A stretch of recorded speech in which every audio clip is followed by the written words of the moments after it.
Budžets ir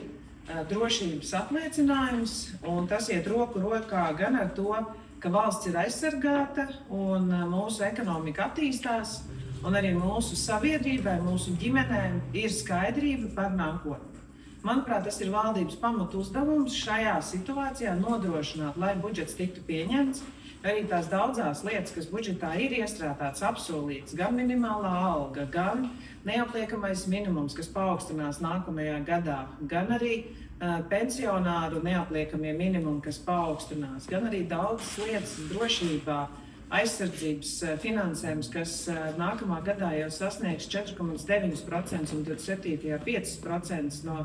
mūsu IKP, gan arī jautājumi, kas saistīti ar bērnu ārpus ģimenes aprūpes atbalstu, kā arī šodien minēja Labklājības ministrs, tik liels ārpus ģimenes atbalsts nav bijis faktiski līdz šim daudzus gadus. Un tas, ka